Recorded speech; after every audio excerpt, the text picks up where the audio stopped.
ndi umurokore ntabwo nkoresha utwo dupira ako keca mbabarira nkubaze ngutanishe gato oya kambaze uri umurokore sibyo ntago wemera yuko ubwo ubu ufite abana bane kandi uri kumva ko abo bana bane mu kubarera biragoye pe nanjye ufite njye nifite umwana nana nakazingira ufite umwana njye mfite umwana umwe witwa Isaro ufite n'umugore witwa Gapome ufite n'umugore witwa Gapome umugore witwa Gapome umugore wanjye witwa Gapome sasa rero reka nkubaze kuri umurokore nkaba numva bavuga ngo kujya ngo kuboneza urubyaro ngo ni ikibazo ngo ni icyaha kuri wowe wemera ko kuboneza urubyaro ari icyaha nk'ubu ngubu ufite abana bane none ushobora kongera kubyara ugahita ubyara 12 none odabane utwose ko leta ya n'ubuzima bugoye oya utwa nta kibazo ikibi numwe utwa leta iradufata oya ntago leta nta kigo gifite cyo gufasha abantu ngo babye abana 12 oya ari icyarimwe ahubwo se nababyara no mu Rwanda kareka yego ko cyane hanze 12 icyarimwe ahubwo ariko reka ngubwire ikintu wari ubaje nubwo ufite umugabo ujye ukoresha agakingirizo utazabyara abana benshi izina rya agakingirizo ntago biryo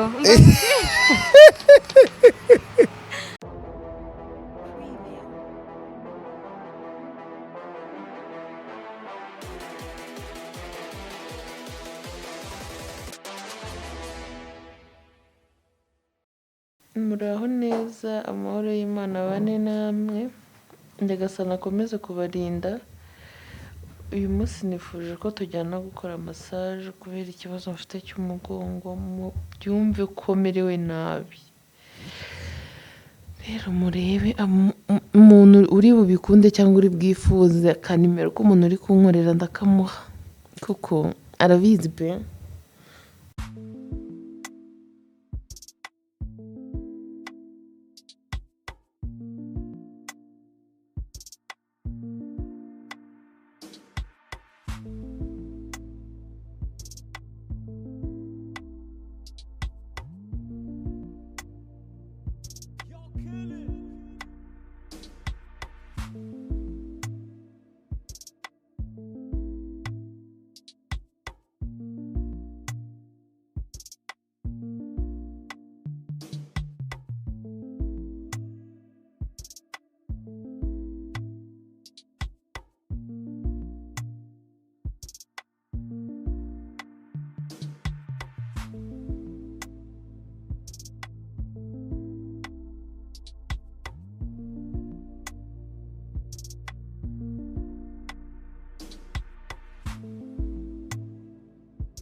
mwiriwe nanone ndongera ndabasuhuje inshuro ya kabiri mu kiganiro kimwe ariko ntacyo bitwaye n'ubundi nari nabasuhuje ndi muri massage urumva nongeye kubasuhuza mu kiganiro kimwe ndizera nta kintu bitwaye mbere na mbere yuko duha ikaze nanone Anita umusabye imbabazi sibyo hano ndazigwa ariko zituzuye ndazigwa neza ungurira akantu ko kumwe oya urakagura ndakwishyura oya ni wowe ufite ikosa urakagura ko gusaba imbabazi okay ntacyo ndikopesha kuko ndakennye nta kindi kintu rero kidasanzwe nakoze nuko Anita yaje kundeba nagiye muri massage ntindamo kubera mfite ikibazo cy'umugongo nari nabivuze ko nagiyemo kubera ikibazo cy'umugongo umugongo wanjye muri maze nk'ibyumweru bitatu undya cyane ku buryo njya guhaguruka nkagenda nk'agakecuru kunamuka neza bikanga ukiterwa n'iki wagiye kwa muganga nagiye kwa muganga barambwira ngo ni ukubera nyine mperutse kubyara noneho kandi no kuba nari natangira siporo sinanaruhuka rero niyo mpamvu yatumye ninda mbabarira mbabazi ndaziguha neza nta kibazo umeze ute se meze sawa nanjye ndaho nuko sinananutse n'ubundi urananutse wararwaye wararwaje shapure ese mana mwese murabizi Anita muramuzi yabyaye abana 3 si ubwa mbere aje hano ngo tuganire n'umushuti wanjye twari dufitanye gahunda nyine yindi isanzwe itari ntago byari by'ikiganiro ariko nanone kubera ko hari byinshi bishyashya yungutse mu buzima bwe cyangwa se yifuza ko abantu ba hano bamufasha niyo mpamvu twavuze se kuba iki tutaganira n'abakunzi banjye n'abe bari hano bakabimenya ariko mbere na mbere Paul wararwaje sinabashije kugusura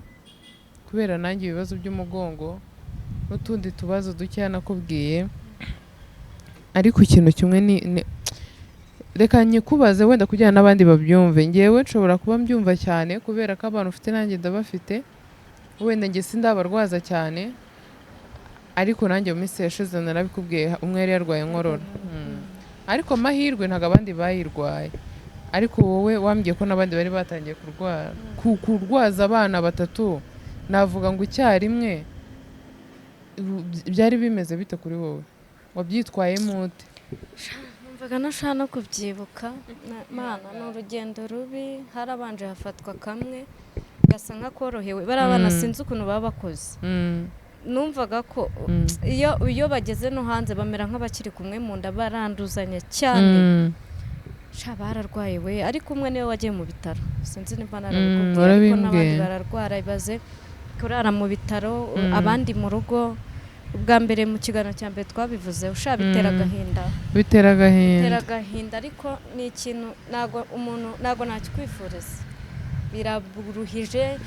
nageze aho nsaba ko bamushyira ku miti nkajya ngenda buri munsi ariko nkabasha konsa n'abari ariko biravuna niyo mpamvu mubaje ngo sinananutse narananutse ntago byabura kubera ukuntu rero usanzwe uri kamaneke ntago biba bigaragara cyazwe ukuntu bincumuza akagore gatoya oya ariko ntago ari bibi ni ukubera ushobora gusanga ari kwa kundi uba wabuze ijambo wakoresha kugira nyine uvuga umuntu bikurikije n'ukuntu angana ugasanga umuntu uvuze ngo kara kadamu ni gatoya kandi akwishimiye anagukunda aya abadamu bato doka nkubwire nyishaka umugabo nawe mfite ibiro 50 noneho umuntu aza mu rugo twe twabwiye umuntu ngo tuzajya dukamishayo aje hari umudamu munini wari waje konsura munini ko kukuruta azaduhagaze ku ibaraza mu gikari arangije arandenga njye nari kwidirishya nk'uko ndi kubanza umuntu yaturuka aramubwira ngo mabujanga ubwire boss ngo litiro ni truwasi tuzajya tuyibahera ndambwa nyirurugo n'yakanumva nyine ndababaye birababaza rero abantu benshi nimba naho iyo unanutse nge sinzi ukuntu umeze baba gufata nk'akana ntago bakubaha abakobwa mu rugo mfite umu anti kandi araturuta nge nawe ariko kubera ukuntu ari maneke ujya kumva umuntu arakubwiye ngo kameze gute se kandi ntabwo ari mutoya ariko kubera ukuntu we agataye ari gatoya birababaza mama ngo kameze gute se noneho nawe atari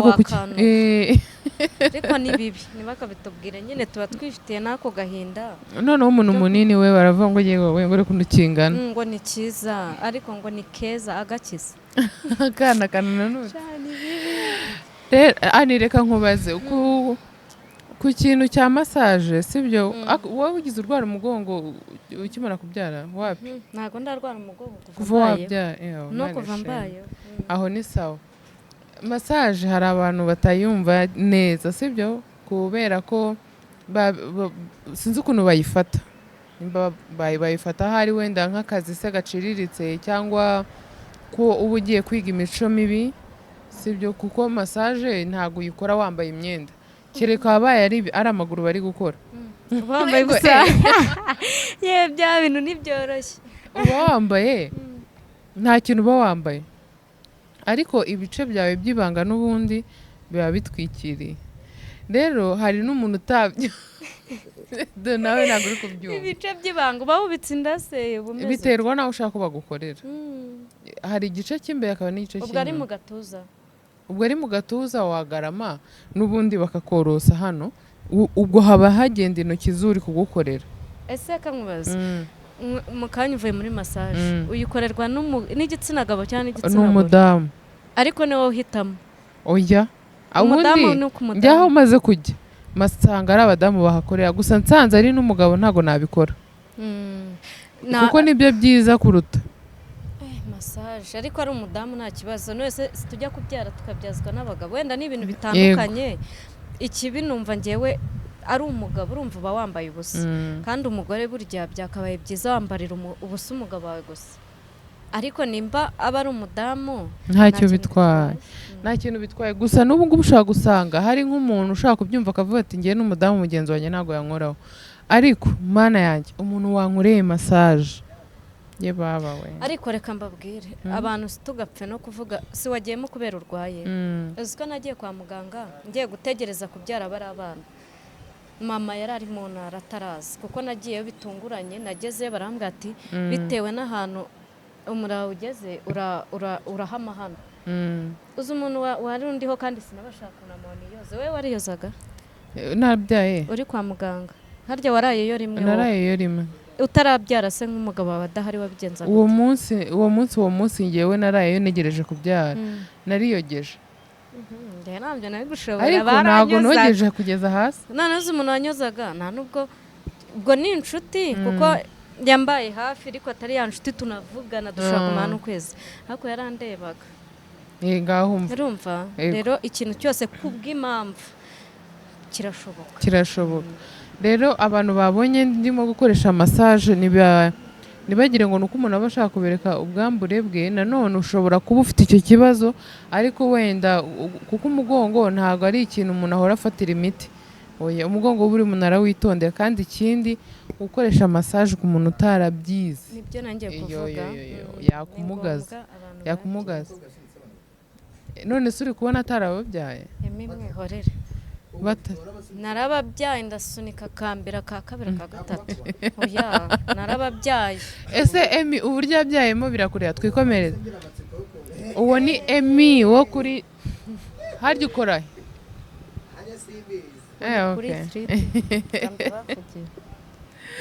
Anita yahavuze nta mafaranga mfite Emi mwabana munkurikira mu nkunda uyu mugabo arimo aratuvangira ni ukuri kw'Imana Emi nagende abantu badukurikiye ntibaduha amafaranga twoherereze Emi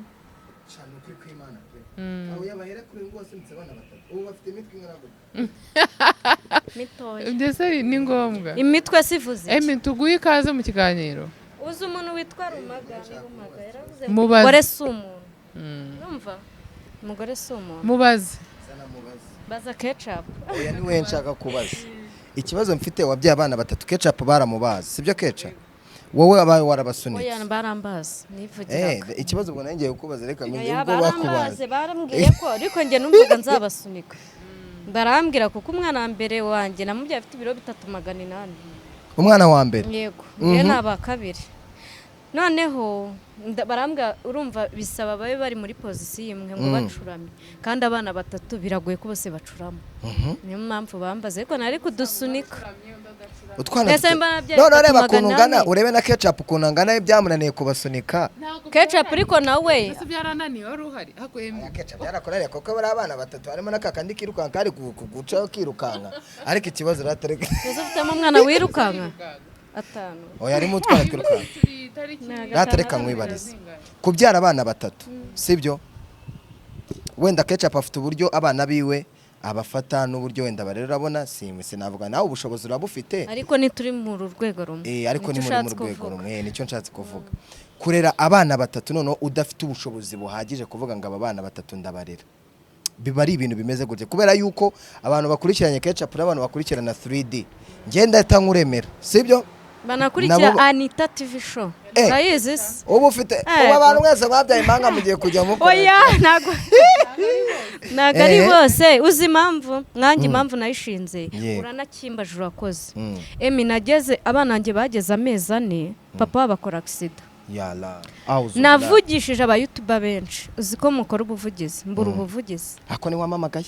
nago nari channel yanyu ntago ikunda gukora ibyo bintu sha urakoze nari nzi jihad ikuna bayivugira ibyo bintu ariko ababikora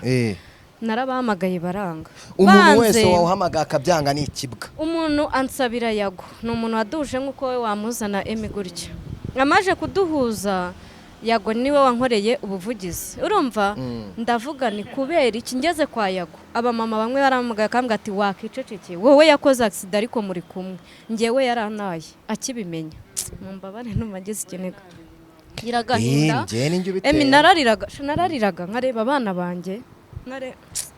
Paul San keche ntago twabivuganye cyira kubera iki ntakora nanjye cano nuko abantu biragoye utari umusitari mu Rwanda kukurikirwa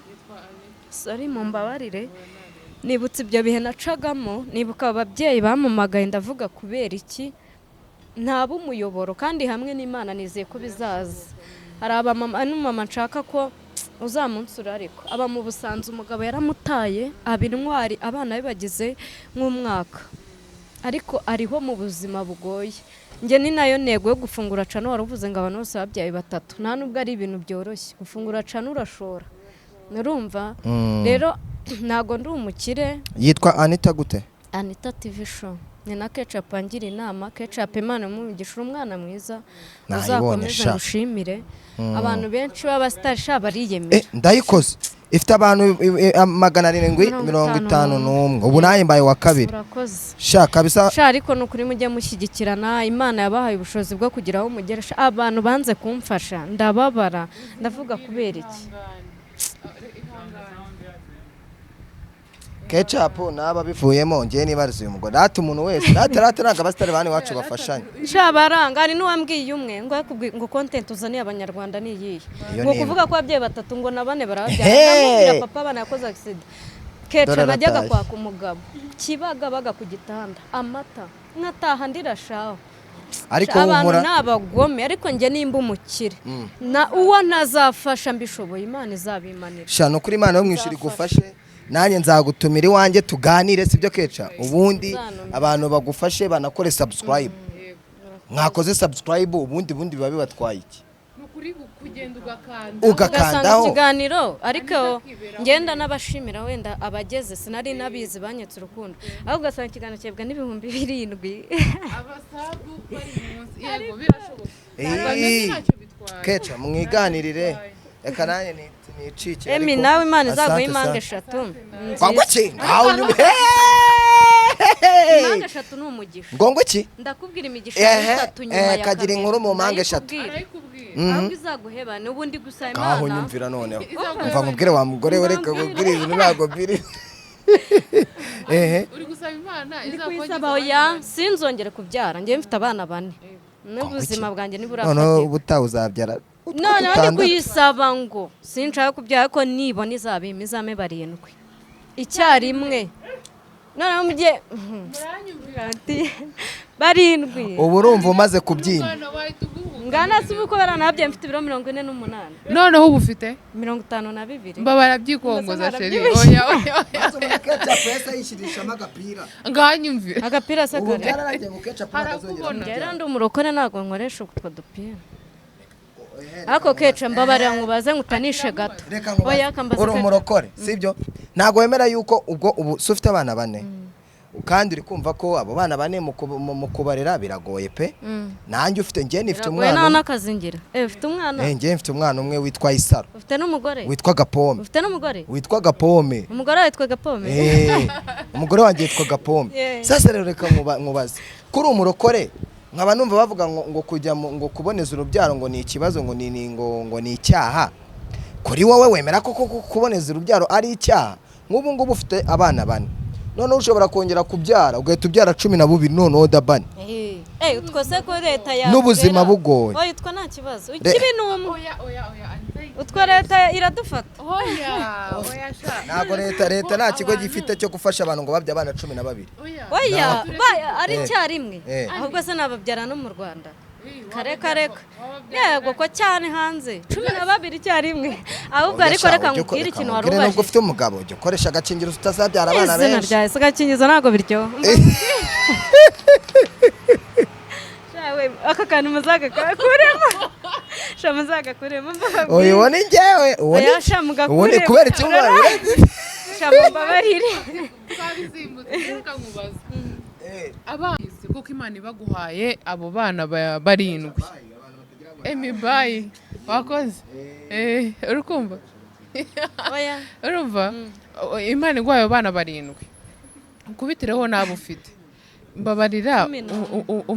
ubwo baba babaye 11 Imana barindwi ushyiraho bane 11 urumva ukuntu ari benshi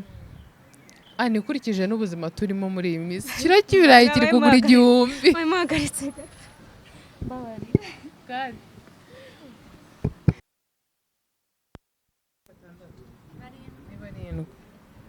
akwani warasaze barindwi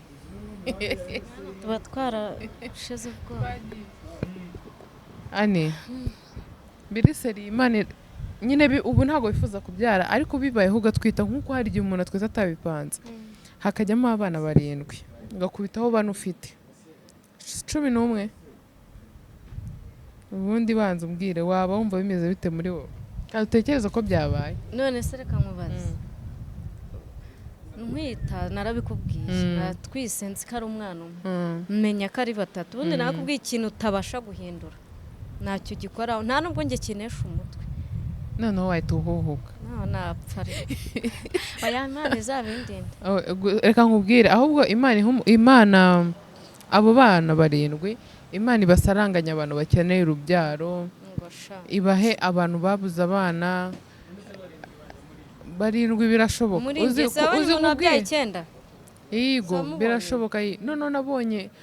hari uwo nabonye winaha wabyaye bane kandi nawe ushafite taye ntoya wenda akurushaho gatoya kubyibuha ariko ntabwo ari munini rega kubyara nawe bihuriye n'umubiri w'umuntu tubona none se umva nta hantu bihuriye reka nkubwire hari abo nabonye bo muri Kenya babyaye 9 kandi umuntu wababyaye ubu ubona ari umuntu usanzwe ikintu cya mbere ni uko Imana iba yabigennye naho mu nda ishyiramo utwumba nk'ijana bakabamo kandi bakabaho neza amazi akabana neza ariko iyo bakinnye shawe ubura ubwenge n'indi igeze muri 7 babwira ati sibwo mwarekeye ndewe hari igihe bakinaga hari ahantu najyaga numvira umwana wanjye umwe ni hadasanzwe hehe indi igize amezi angahe yari ifite ni nka 6-7 nkajya kumva umwe mwumviye aha undi mu mutima nkajya kumva hari hasi cyane ngewe ubwo yari hasa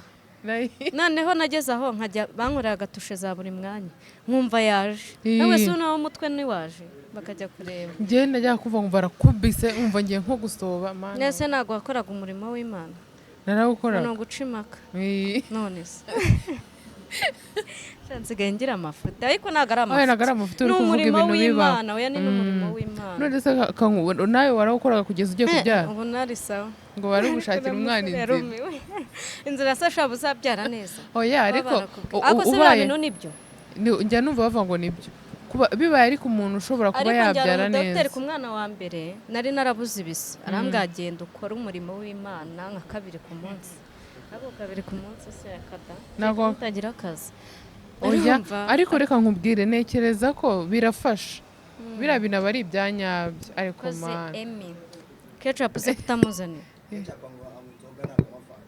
shaura mubeshye urakoze Anita baramwakiriye nanyakire naje kukura nsanga uri muri massage. Abantu n'ukuri ko Imana bagukurikire bwira abantu neza cano yawe ubabwire imigabo n'imigambi. Cano yanjye yitwa Anita TV Show ariko Anita TV Show ni cano ncishaho ubuzima bw'izo mpanga 3 zirakuze urumva ariko nta biganiro byinshi birageraho. Yego mwana YouTube isaba amafaranga cyane mba nyiri gukusanya yandi. Yego n'abaterankunga bajya baboneka mba bari ibintu bikomeye urumva none bagomba kuboneka bakagushyigikira. Noneho yitwa Anita TV Show nyine nabidasanzwe ducishaho nago ndamenya umurongo nyirizina uretse ko nifuza kujya nsura ba mama cyane bajye bamamagara babuze ubuvugizi wenda babukeneye nkuko nababwiye ko nanjye nigeze kububura bintera agahinda. Yego ni ibyo ngibyo yego mudusura sha nukuri abantu bagushyigikire. Hari Anita Pendo hakaba na Anita. Yego njye na Anita gusa bazabona abo bana 3 n'abantu babonaho nawe uhita umubonaho arimo arakinisha impanga ze zikuze. Ndamukurikira nanjye rero kugira ngo mbe mwigiraho ukuntu mu minsi iri imbere nibatangira kugira ibintu bakora nanjye ukuntu nzajya mbigenza. Tumushyigikire nekereza kuko kujyaho ugakanda kuri subscribe nta kintu byaba bitwaye ufite umutima ukunda kandi ufasha. So ndabashimira cyane rero mwakoze kudukurikira. Imana ibamenye nawe uzadusura ariko kuri Anita TV Show nzaza inshallah. Abantu rero muri bukunda umuntu wankoreye massage muzambwire muri comment ngenza bakubite nimero ye akora neza cyane. Mwakoze kunkurikira ndabakunda.